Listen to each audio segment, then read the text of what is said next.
오늘은 하나님과 동맹을 맺으라 라는 제목으로 하나님 말씀 전하겠습니다. 여러분 다 아시는 대로 얼마 전에 한국의 포항에서 규모 5.4의 지진이 일어났습니다. 지진인데요. 한국은 그래도 지진이 좀 잘 안 일어나는데 예전에도 한번 그 비슷한 지역에서 지진이 있었고 이번에 두 번째 지역인데 지진인데 큰 지진이었습니다. 이 지진으로 인해서 고3 이 수능 시험까지 연기가 되는 그런 일이 벌어졌습니다. 그런데 우리가 지진이 일어나게 되면 하던 일을 멈추고 신속하게 TV를 보냅니다. 제가 TV를 보는데요. 이 사무실 안에 앉아서 분들이요 막 흔들리니까 움직이니까 있는 거 다 놓고 그냥 바깥으로 쏜살같이 다 빠져나가더라고요. 저는 그 장면을 보면서 지진이 일어나게 되면 정말로 중요한 것이 무엇이고 중요하지 않은 것이 무엇인지 그것이 판가름이 나는구나 그런 생각을 하게 되었습니다. 지진이 나면 사람의 몸이 가장 중요합니다. 내 가족의 몸이 가장 중요해요. 그래서 사람부터 챙깁니다. 그리고 나머지 모든 것들은 다 잠시 버려두고 나가는 거예요. 그런데 이런 상황은 전쟁이 나도 거의 똑같습니다. 전쟁이 나면 마찬가지로 무엇이 중요하고 무엇이 덜 중요한지 그것이 판가름이 나요. 예전에 한국전쟁, 6.25 전쟁, 여러분 필름 같은 거 TV를 통해서 보시면은 그 피난민들이 막 피난을 가는데요. 그런데 보면 다 이렇게 뭐 자식들 손잡고 등에 얽혀 있고 이렇게 걸치고 이렇게 가는데요. 그런데 짐은 그냥 보따리 하나밖에 없습니다. 보따리 간단한 거 그거 하나 들고 이렇게 피난 가요. 그리고 나머지는 그냥 다 버려두고 가는 것입니다. 자, 오늘 본문에도 보면 전쟁 이야기입니다. 그런데 좀 이야기는 좀 다르지만 오늘 본문에도 보면 정말 우리가 붙들어야 될 것과 버려야 될 것, 우리가 제거될 것이 무엇인가 그것이 분명하게 드러납니다. 자, 오늘 본문에 나타난 전쟁은 가나안 북부 지역을 정복하는 전쟁입니다. 자, 지금까지 이 여호수아서 계속해서 살펴보고 있는데요. 여호수아 이스라엘 군대 요단강을 건너서 가나안 중부 지역을 먼저 점령을 했습니다. 그리고 가나안 남부 지역을 점령을 하고 이제 마지막으로 가나안 북부 지역을 점령하는 그 전쟁을 치르는 거예요. 자, 그런데 오늘 본문에 보니까 그 와중에서 정말 중요한 것과 그렇지 않은 것, 우리가 취해야 될 것과 버려야 될 것이 분명하게 드러나고 있다는 것입니다. 여러분, 우리도 마찬가지예요. 우리도 지금 신앙생활을 하고 있는데 우리가 살면서 정말 붙들어야 될 것이 있고 버려야 될 것, 제거해야 될 것이 있다는 것입니다. 우리가 이 두 가지를 잘해야 영적 싸움에서 이기고 건강한 신앙생활을 할 수 있다는 것입니다. 자, 그렇다면 그 두 가지가 무엇일까요? 오늘 이 음성을 통해서, 이 하나님 주신 음성을 통해서 저와 여러분의 삶 가운데 하나님이 주시는 그 귀한 승리가 날마다 있기를 주님의 이름으로 축원합니다. 자, 첫째로 우리가 반드시 붙들어야 될 것이 있는데 그것을 다른 말로 하면 세상과의 동맹이 아니라 하나님과의 동맹을 맺으라는 것입니다.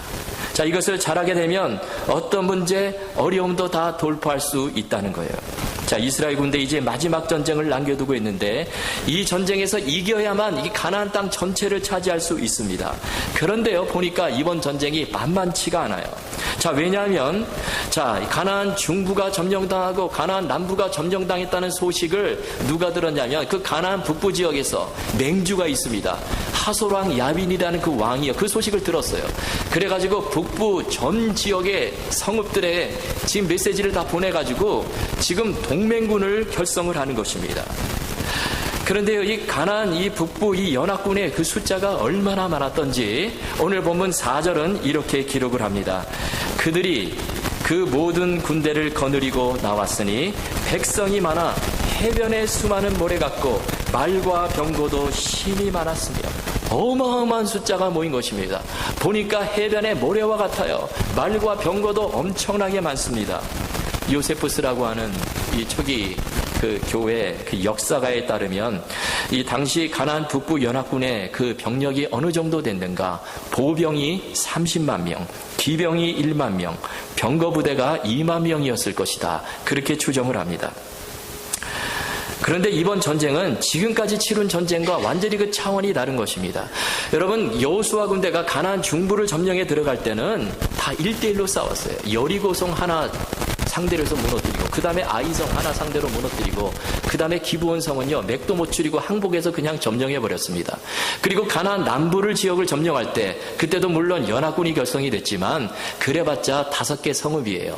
5개 성읍의 왕들이 연합군을 결성해서 대적을 했는데, 근데 그거 다 물리쳤습니다.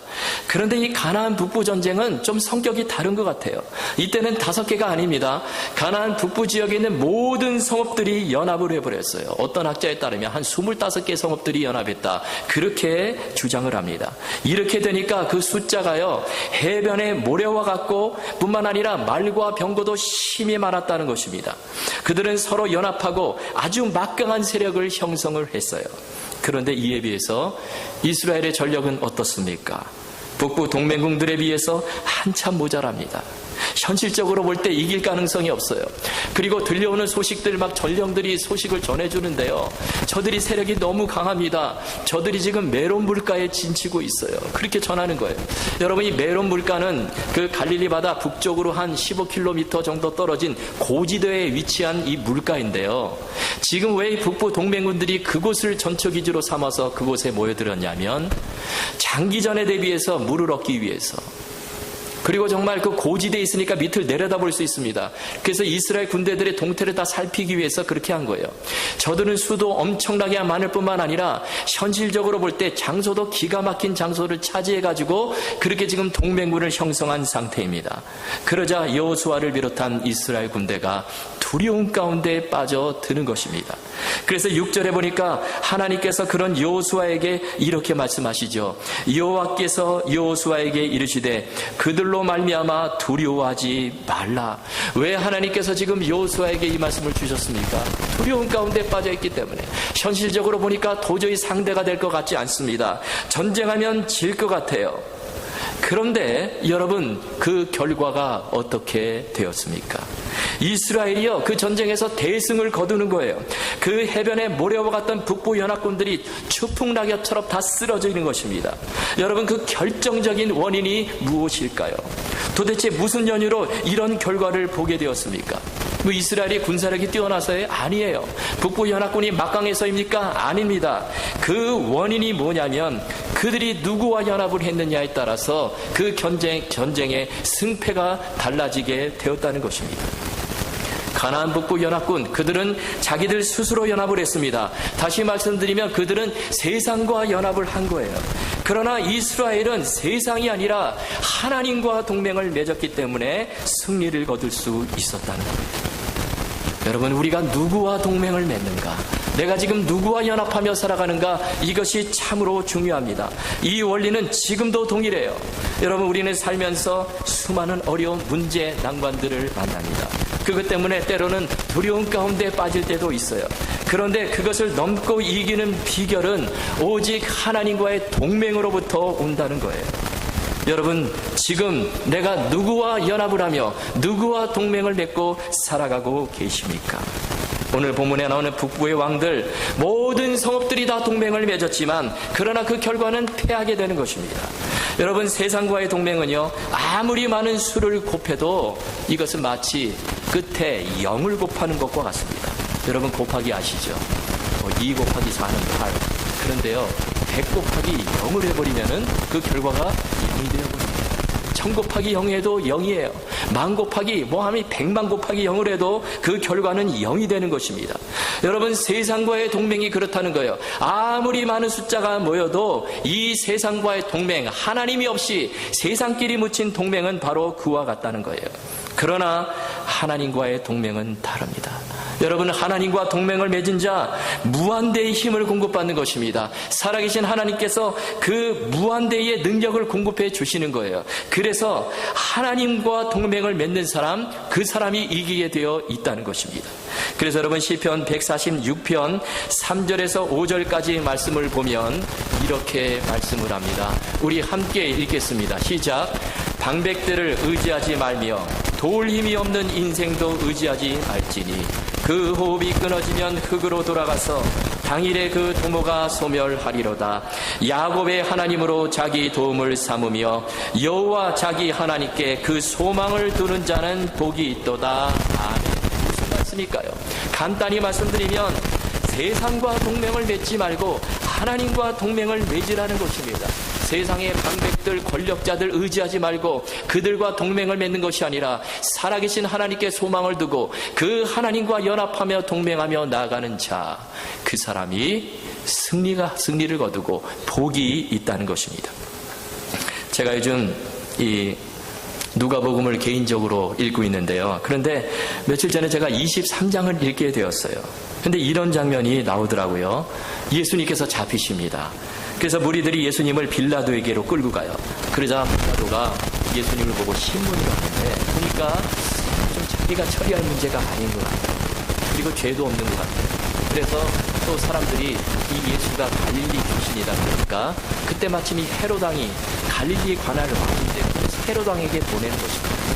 그러자 예수님이 헤롯에게 왔습니다. 헤롯이 예수님을 보고 너무나 기뻐하는 거예요. 왜 기뻐하냐면 혹시 무슨 기적이나 베풀지 않을까, 기적을 많이 일으킨다 그런 소문을 들었기 때문에. 그래서 기적을 일으켜봐 그러는데 예수님께서 일절 대응을 안 하십니다. 그러자 이 헤롯이요 결국에 그냥 신문하고 그냥 비난하고 그리고 그냥 다시 이 빌라도에게로 돌려보내는 거예요. 자, 그런데요, 제가 그 본문을 읽으면서 이 누가복음 23장 12절에 보니까 이런 구절이 제 눈에 확 들어오는 것입니다. 자, 어떤 말씀이냐면 헤롯과 빌라도가 전에는 원수였으나 당일에 서로 친구가 됩니다. 예전에 이 두 사람이요 서로 원수처럼 으르렁대며 지냈습니다. 그런데 그날에는 예수님을 신문하고 처형하는 그날에는 서로 친구가 되었다는 거예요. 다시 말씀드리면 당시 최고 권력자 두 사람이 손을 잡은 것입니다. 빌라도 유대 총독으로 왔어요. 로마에서 파견된 유도 총독입니다. 그리고 헤롯은요 당시 갈릴리와 베레아 지역을 다스리던 분봉왕이었어요. 이들이 손을 잡은 것입니다. 이 세상과 손을 잡은 것과 마찬가지죠. 마치 가나안 북부에 있는 그 왕들이 하나의 목표를 가지고 손을 잡았던 것처럼 두 권력자가 서로 동맹을 맺어버렸어요. 자, 그런데 누가 승리를 거두었습니까? 여러분, 성경은 누가 승리자로 기록을 합니까? 빌라도, 헤롯이 아니에요. 여러분, 진정한 승리를 거둔 사람은 바로 예수 그리스도십니다. 그들은 서로 친구가 되어 예수님을 십자가에 못 박도록 내어주었지만 그러나 그들이 승리한 것이 아니라 예수님은 십자가에서 처절하게 달려 돌아가셨지만 예수님이 죽음을 이기시고 부활하시고 영원한 승리를 거두게 되시는 거예요. 여러분, 아무리 세상의 권력자들, 힘 있는 사람들이 손을 잡아도 그러나 예수님은 하나님과 손을 잡으셨기 때문에 결국에 승리하시게 되는 것입니다.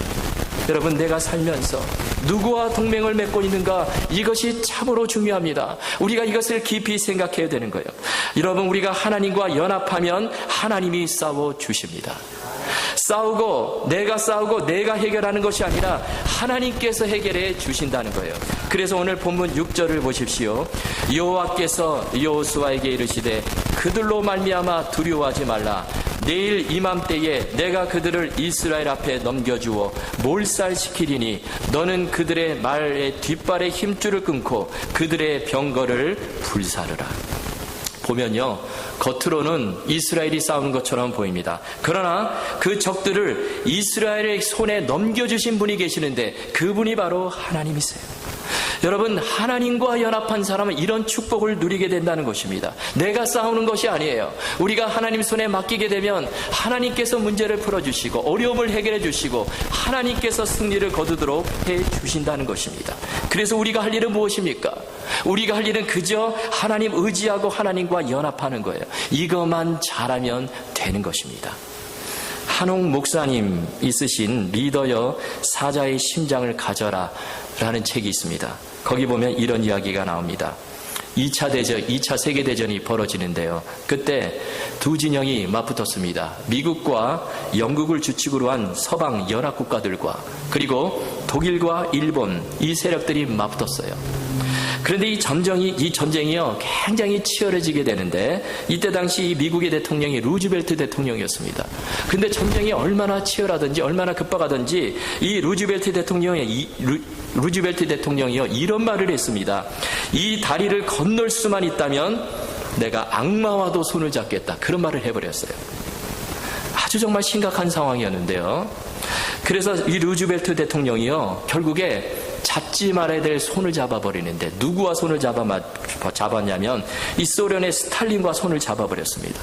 당시 이 소련의 스탈린은 수십만 명의 사람들을 수총했던 아주 잔인한 독재자로 악명이 났던 그런 사람입니다.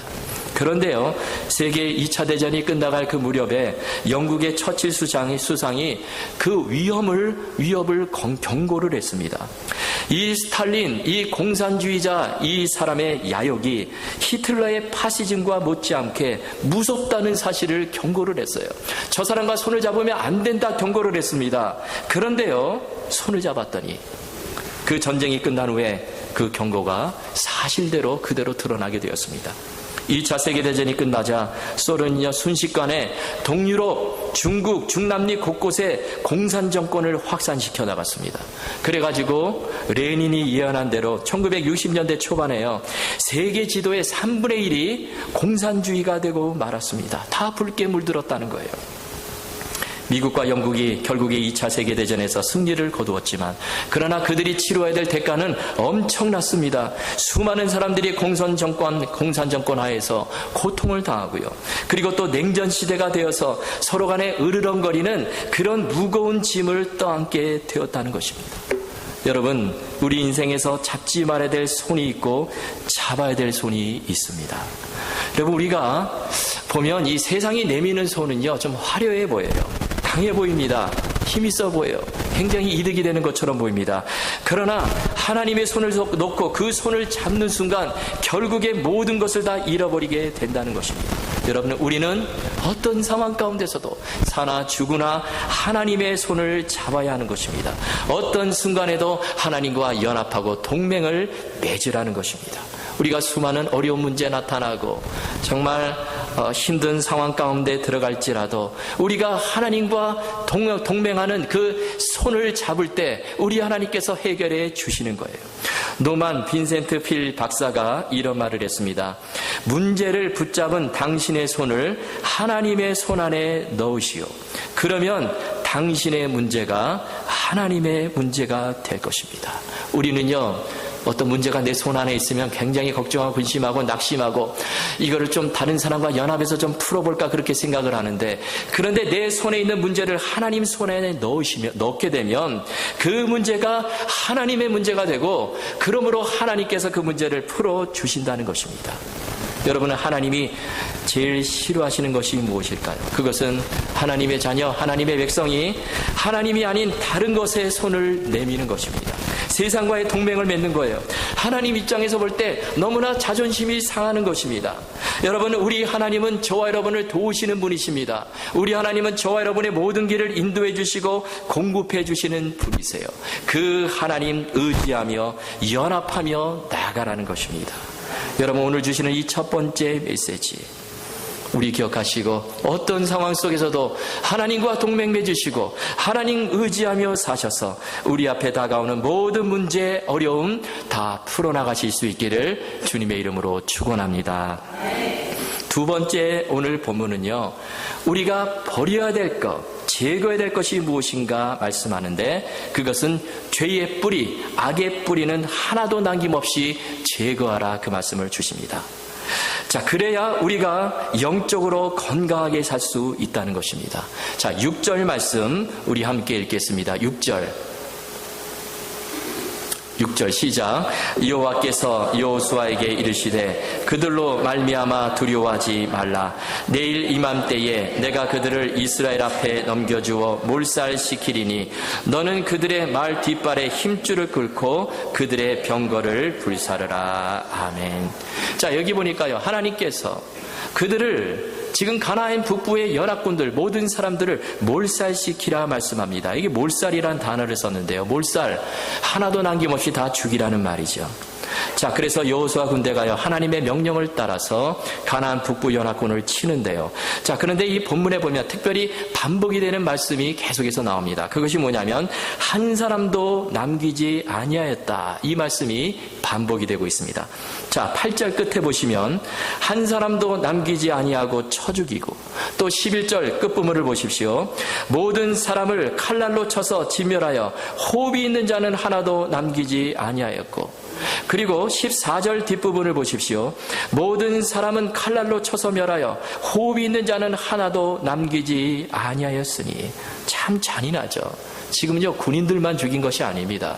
그 군인의 가족들도 죽이고, 그리고 그 북부 지역에 있는 모든 성읍에 거주하는 사람들, 그 안에는요, 뭐 노약자도 있었을 것이고 여성분도 계실 것이고 어린아이들도 있었을 것입니다. 그러나 다 그냥 할 것 없이 다 죽인 것입니다. 우리가 생각할 때 저와 나머지 사람들은 뭔 죄인가 그렇게 생각할 수 있어요. 그러나 그게 아니라는 것입니다. 우리가 함께 지내자 그럴 수 있는데 그게 아니라는 거예요. 여호수아는 가나안 족속에게 일말의 동정도 베풀지 않았습니다. 다 죽이는 거예요. 자, 왜 그렇게 했을까요? 그것이 하나님의 뜻이었기 때문에 그렇습니다. 자, 12절 말씀 보십시오. 여호수아가 그 왕들의 모든 성읍과 그 모든 왕을 붙잡아 칼날로 쳐서 진멸하여 바쳤으니 여호와의 종 모세가 명령한 것과 같이 하였으되. 자, 여호수아가 지금 이렇게 한 이유가 무엇입니까? 그것은 하나님께서 모세에게 명령한 그것을 따라서 했다는 것입니다. 자, 그렇다면 예전에 하나님께서 모세에게 뭐라고 명령하셨을까요? 자, 신명기 20장 16절 17절에 보면 그것이 나옵니다. 자, 거기 보시면 오직 내 하나님 여호와께서 내게 기업으로 주시는 이 민족들의 성읍에서는 호흡이 있는 자를 하나도 살리지 말지니 곧 헷 족속과 아모리 족속과 가나안 족속과 브리스 족속과 히위 족속과 여부스 족속을 내가 진멸하되 내 하나님 여호와께서 내게 명령하신 대로 하라. 가나안 족속들을 다 멸절시키라는 그런 말씀입니다. 너무나 잔인하죠. 제가 예전에 새벽기도 그 시간에 잠깐 말씀드렸는데요. 비슷한 말씀을 좀 드린 적이 있습니다. 지금 하나님께서 너무 과하신 것이 아닌가.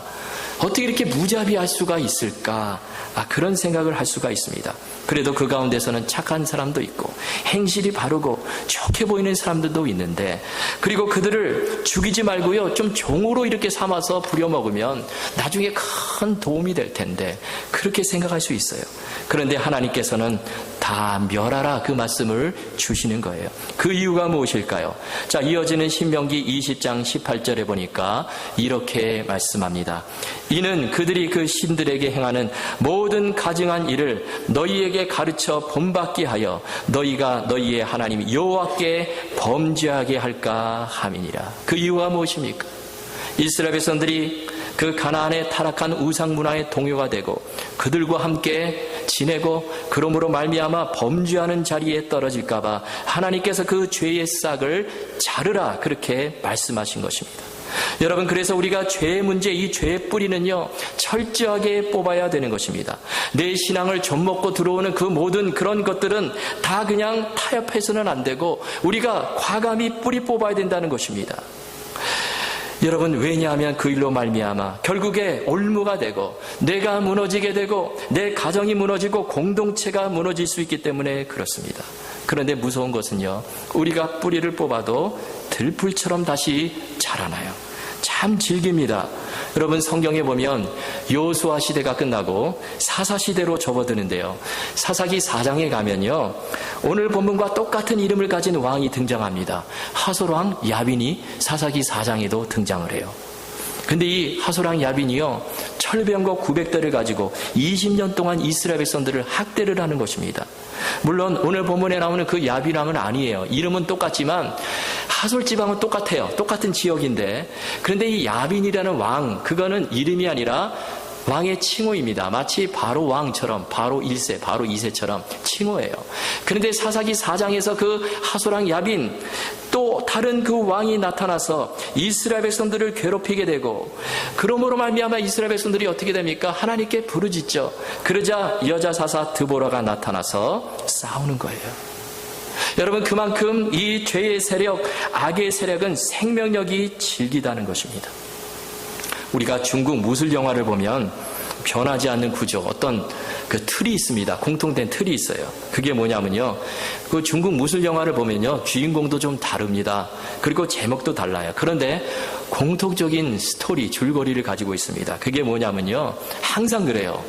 그 무림에 두 고수가 있어요. 절대적인 고수, 쌍벽을 이룬 고수가 있습니다. 한 고수는 좀 정의로운 사람이고 한 고수는 조금 악한 사람인데요. 그런데 어느 날 갑자기 그 무림의 한 고수가 나머지 고수를 습격을 해서 그 가문을 완전히 그냥 다 쑥대밭을 만들어 버립니다. 그렇게 다 멸절시킨 것 같은데, 그런데 그 스토리를 가만 보면요, 그 와중에 꼭 갓난아이가 하나 살아남아요. 그 상대방 진영에. 그래가지고 그 갓난아이가 어떻게 되냐면 산속 같은 데로 누가 데리고 가서 거기서 키워요.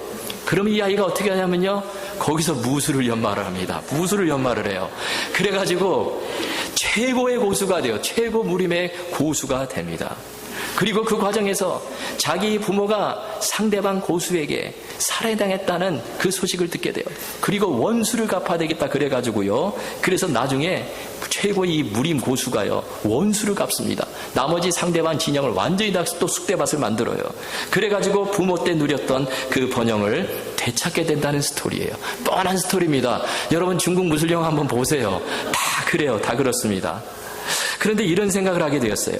만약에 처음에 그 한 고수가 다른 고수 집안을 습격할 때 어린아이까지 하나도 남김없이 다 멸절시켰다면 어떻게 되었을까? 그러면 아예 이런 이야기는 만들어질 수가 없는 것입니다. 뭐 원수도 갚지 못하고 당한 일도 없는 것이죠. 여러분, 우리 신앙생활도 마찬가지입니다. 죄의 뿌리 남겨두지 말라는 거예요. 우리를 넘어뜨리는 그 죄의 그 뿌리 남겨두지 말라는 것입니다. 철저히 배격하라는 거예요. 그렇지 않으면 뚝에 난 작은 구멍이 뚝 전체를 무너뜨리게 된다는 것입니다. 열왕기 역대기서를 읽어보면요, 이스라엘의 수많은 왕들이 나옵니다. 그런데 그 왕들이요, 그 가운데서도 정말 착실한 왕들이 좀 몇 명 있었어요. 근데 그들이요, 처음에는 정말 하나님만 의지합니다. 죽을 것 같이 의지해요. 하나님 도와주십시오. 내가 하나님만 의지합니다. 그렇게 기도하며 말씀 따라 살다가 나중에 어떻게 됩니까? 그게 무너져요. 그런데 무너지는 그 이유를 보니까 정말 우상도 다 때려부시고 처음에는 종교개혁 일으키는데요, 그러다가 꼭 산당들을 남겨둬요. 산당들 몇 개를 남겨둡니다. 그런데 어떻게 됩니까? 우상이 또 들어와서 그 산당을 거점으로 해서 또 독버섯처럼 자라나게 되고, 그러다가 온 천지가 다 우상숭배로 되고, 그러다가 결국에 북이스라엘과 유다 나라가 멸망을 당하는 그 지경까지 이르게 되는 것입니다.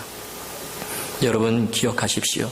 우리가 버려야 할 것, 제거해야 될 죄악의 뿌리는 반드시 제거를 해야 됩니다. 여러분, 지진이 나는데 밖으로 지금 피해야지, 밖으로 다 달려나가야지, 그 안에서 내가 이것을 꼭 가지고 가야 되는데, 그러고 있으면 결국에 지붕 와르르 무너져서 함께 죽게 된다는 것입니다. 오늘 보면은 우리에게 중요한 두 가지를 말씀하고 있습니다. 하나는 세상과의 동맹이 아니라 하나님과 동맹을 맺으라는 거예요. 우리의 살 길은 어떤 상황 가운데서도 하나님의 손을 잡는 것입니다. 그래서 본문 6절 하반절에 보시면 이렇게 말씀하죠. 너는 그들의 말 뒷발의 힘줄을 끊고 그들의 병거를 불사르라. 우리가 생각할 때요, 말들, 병거들, 취한 말들, 병거들 이거 살려두고 내가 쓰면 좋을 텐데, 그러나 하나님께서는 그 모든 것들을 다 그냥 불사르고 힘줄을 끊어버리라는 것입니다. 왜 그렇게 하셨을까요? 그거 의지하지 말고, 그거 손잡지 말고 하나님 손 붙들고 나가라는 것입니다. 그래야 우리 삶 가운데 진정한 승리를 누릴 수 있다는 것입니다. 그리고 그 과정에서 잘못된 죄악의 습성, 내가 버려야 될 것들 과감히 제거하는 것입니다. 그래야 우리가 영적으로 건강한 삶을 살 수 있다는 거예요. 여러분, 우리가 이렇게 하나님 의지하고 섬길 때, 때로는 우리 삶 가운데 정말 이 지진과 같은 그런 일들이 일어나도, 전쟁과 같은 그런 상황이 벌어져도 우리 하나님께서 우리를 보호해 주시고 승리를 주실 것입니다. 우리 하나님께서 길을 열어 주실 것입니다. 도와주실 것입니다. 저와 여러분의 삶을 끝까지 책임져 주실 것입니다. 여러분, 어떤 순간에도 우리 하나님 손 놓지 마시고 끝까지 이렇게 승리의 길, 믿음의 길을 다 걸으실 수 있기를 주 예수 그리스도의 이름으로 축원합니다.